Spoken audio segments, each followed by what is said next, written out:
Le salon SME où nous nous retrouvons ici et nous vous faisons partager ces émotions, cette énergie, l'ensemble des informations également qui sont échangées ici. On en a quelques-unes. Nous avons la chance d'en avoir quelques-unes sur ce plateau et nous avons en tout cas la chance d'avoir Philippe Gabillet avec nous. Alors, Philippe Gabillet, vous êtes professeur à l'ESCP Europe et vous êtes conférencier justement très, très en phase avec ces questions de chance ou pas chance. Qu'est-ce que la chance? Un entrepreneur qui ne réussit pas son projet, est-ce que s'il dit qu'il n'a pas eu de chance, est-ce qu'il a raison ou est-ce qu'on se doit à sa chance? Je ne sais pas, moi, s'il a eu raison. En revanche, on croise des gens qui, dans leur projet, vous diront à un moment donné, à ce moment-là, j'ai eu de la chance. Qu'est-ce que c'est dans le fond? La chance, c'est toujours la même chose. C'est un événement, ça peut être une rencontre, ça peut être une information, ça peut être un concours de circonstances inattendu. C'est-à-dire c'est fortuit. La personne a le sentiment qu'elle n'a rien fait pour ça, c'est arrivé comme ça, et cet événement inattendu a eu des conséquences positives. Et comme on n'est pas capable d'en expliquer exactement la raison, on va finir par dire, ben oui, j'ai eu de la chance. Donc on se rend compte que ce que nous on appelle, en tout cas en psychologie sociale, les personnalités chanceuses, ce sont des hommes ou des femmes qui ont construit dans leur vie, mais ça peut arriver tard dans un développement, ont construit un rapport très particulier aux événements inattendus. C'est-à-dire qu'ils ont une capacité à recycler l'inattendu, positif ou négatif d'ailleurs, qui est plus importante que la moyenne. Alors après, bien évidemment, on appellera ça la chance, mais ça n'a pas beaucoup d'importance. Le point clé en la matière, c'est le suivant. Quelqu'un qui crée une entreprise, qui crée une activité, c'est logique. Il ou elle, au départ, a un plan. On a tous des plans. Un projet. L'erreur fondamentale, c'est de penser que la réalité va se dérouler comme le plan. Le réel, la vraie vie, c'est toujours, sans aucune exception, des aléas, des incidents, des accidents, des inattendus qui viennent bouleverser mon plan initial. Simplement, si un inattendu m'arrive, mais que je n'ai pas un plan derrière qui me sert de cadrage, je ne pourrai rien en faire.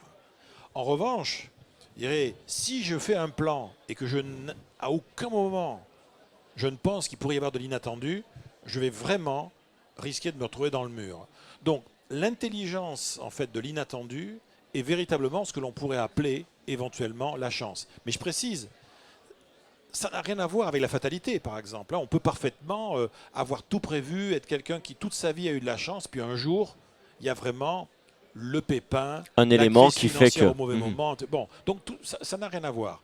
En revanche, tous autant que nous sommes, mais sans exception, nous pouvons tous essayer, comment vous dire, de stimuler l'arrivée d'événements inattendus dans notre environnement. Ça Alors passe par une justement, discipline de l'esprit. comment on fait? Quelle est la gymnastique qu'on peut avoir quotidiennement, sans doute, pour essayer d'avoir une perception différente Alors, de ces éléments inattendus? Sans doute déjà de concevoir dès le début que la vie n'est pas toujours facile et qu'on aura de toute façon des inattendus. oui, mais ça, à la limite, comment vous dire, ça viendra de toute façon. Si on veut, je pense à des gens qui sont en projet, quelqu'un qui veut créer une activité, qui veut lancer une entreprise, même quelqu'un qui est seul par exemple et qui aimerait trouver quelqu'un pour faire briller des événements de vie où on a besoin de choses fortes, mais on ne maîtrise pas tout. La caractéristique des grands chanceux, si on peut dire, c'est que ce sont des gens, ce que j'appelle moi les chanceux à répétition, donc des gens qui vont régulièrement rencontrer des choses comme ça. Ce sont des hommes et des femmes qui sont plus attentifs, plus curieux, plus ouverts que la moyenne. C'est-à-dire qu'ils sont, d'ailleurs, ils sont prêts à avoir de la chance. Ils sont in the mood. Ils sont in the mood for luck. Vous voyez ? Donc ils sont prêts. Il y a de la curiosité, il y a de l'ouverture à l'autre. C'est-à-dire qu'on sait que dans une journée normale, un chanceux, il vient ici, là où nous sommes aujourd'hui, il se balade, il sait que statistiquement, il va croiser des gens géniaux, des idées géniales, des informations qui pourraient changer sa vie. Mais la moindre des choses, c'est Il est juste plus attentif. Il faut être plus attentif. Ensuite, être attentif, si on n'a pas de projet, ça ne sert à rien.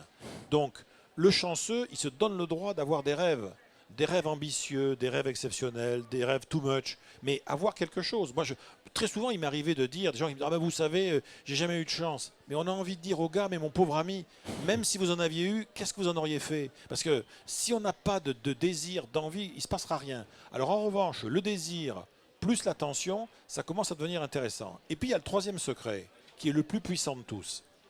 Beaucoup de gens perdent du temps dans leur vie, mais vraiment perdent du temps, à chercher des opportunités autour d'eux, comme s'il y avait des opportunités qui se baladaient, vous voyez, qui allaient pousser, puis je la ramasse et tout ça. Mais ça, c'est une conception totalement archaïque. L'opportunité, c'est d'abord la personne. Arrêtez de chercher des opportunités. Est-ce que vous en êtes une? L'opportunité Mais est en oui, vous. quelqu'un qui vous rencontre aujourd'hui par hasard, est-ce que c'est son jour de chance? Pourquoi? Parce que la chance, il faut être très écolo là-dessus. La chance, c'est une énergie renouvelable, d'abord, et qui augmente au fur et à mesure qu'on la partage. Donc la règle d'or, c'est simple. Vous voulez avoir plus de chance dans la vie, soyez-en une pour les autres. Soyez un producteur d'inattendus positifs. Grâce à vous, faites rencontrer des gens qui ne se seraient pas rencontrés. Donnez des infos à quelqu'un. Lui, il ne sait pas que vous l'avez cette info, vous pouvez l'aider. Aidez-le avec ça. Soyez un pourvoyeur d'inattendus positifs, dont de coups de chance pour les autres. Et il y a une mécanique sociale de réciprocité qui se met en place qui fait que tôt ou tard, je ne sais pas moi quand, ça peut être dans 8 jours, dans 2 mois, dans 3 mois, vous allez recevoir un coup de téléphone, un mail, quelqu'un qui vous dit tiens, je sais que vous vous intéressez à ça, j'aimerais vous présenter quelqu'un. Voilà. Donc On est dans une pour espèce recevoir, de flux, vous voyez, permanent. pour recevoir des choses positives dans sa vie, il faut savoir être attentif, curieux et savoir donner.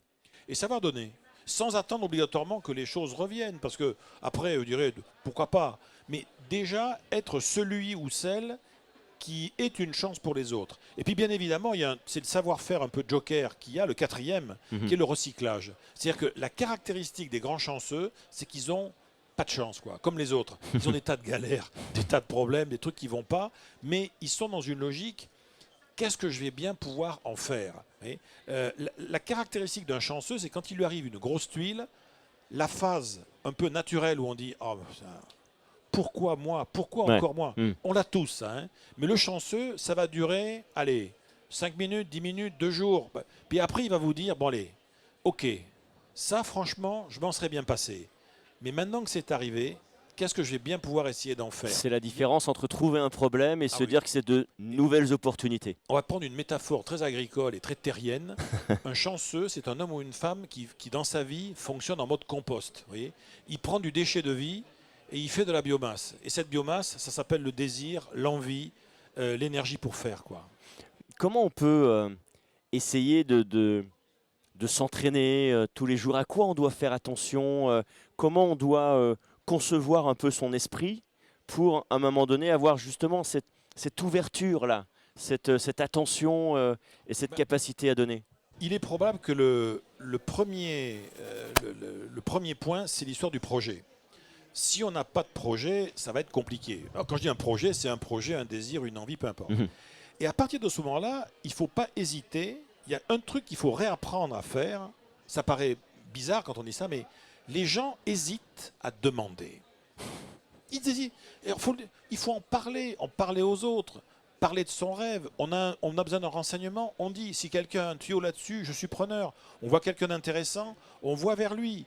Il ne veut pas répondre, c'est pas grave. Pas de souci, on se reverra un jour, dans une autre vie, mais c'est pas grave. Mais vous voyez, la caractéristique du chanceux, c'est qu'il est en mouvement. Ça, c'est très important. C'est une discipline, c'est un mode de fonctionnement intellectuel où la personne, celui ou celle qui se met comme ça dans ce que je l'appelle in the mood for luck, c'est quelqu'un qui bouge.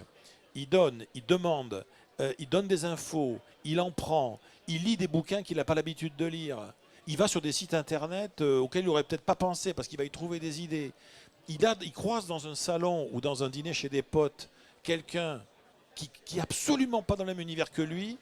Super, il tend vraiment l'oreille parce que la probabilité que cette personne lui apprenne un truc dont lui va pouvoir faire quelque chose, elle est colossale. C'est vraiment un rapport au monde, vous voyez, qui est marqué par le mouvement, l'échange et surtout l'attente permanente, parce qu'il y en a tout le temps, hein, de ce que j'appellerais l'instant favorable. Les Grecs appelaient ça le kairos. Hein. C'est le moment déterminant, et on en croise tout le temps, toujours. Mais pourtant, on est relativement tous inégaux face aux vicissitudes de la vie. Quelqu'un qui va rater son train, vous allez avoir deux personnes. Une va dire mince, j'ai raté mon train, là, sa vie va s'arrêter. L'autre aura plus l'intention de dire je prendrai le prochain. Comment Oui, on passe de l'un à l'autre? oui, en sachant que celui qui dit ma vie va s'arrêter, quand on regarde en détail, souvent, il a quand même l'habitude de rater les trains. Oui, mais je veux dire que vraiment, quand on rate son train une fois, c'est un accident. Quand on passe sa vie à rater des trains, il faut s'asseoir et en parler un peu, quoi. Ouais. C'est ça que je veux dire. Donc, oui, bien évidemment, mais il existe des événements de la vie qui sont aussi plus faciles ou plus difficiles à recycler que d'autres. Voilà, vous savez, la chance, elle n'est pas opposable au malheur, elle n'est pas opposable à la fatalité. Ça peut aussi arriver. Il y a plein de gens, je dirais, ils ont eu de la chance toute leur vie, et puis un jour, ils étaient là au mauvais moment, au mauvais endroit, et puis ça s'est terminé. Donc c'est autre chose. Mais ce qu'on peut dire simplement, c'est que dans une vie humaine normale, vie professionnelle, une vie affective, il y a à la fois des événements qu'on a vus venir et des événements qui vont nous surprendre. Les événements qu'on voit venir, tous, nous aident à planifier. C'est pas mal, ça sert à donner un cadre. Mais l'intérêt de la vie, généralement, sera dans des événements qu'on n'a pas vu venir. Et on peut demander, vous prenez la quasi-totalité des gens qu'il y a sur ce salon aujourd'hui, par exemple. Si on leur dit, mais les événements les plus importants qu'il y a eu dans votre vie, est-ce qu'ils ont un point commun? La plupart vous diront, tout ce qui s'est passé d'important dans ma vie, en positif ou en négatif, il y avait un point commun. Ça m'a toujours surpris. J'avais pas vu venir le coup. Très bien. Philippe Gabillet, merci infiniment. Merci à vous. On a eu beaucoup de chance finalement de pouvoir Merci discuter infiniment. ensemble.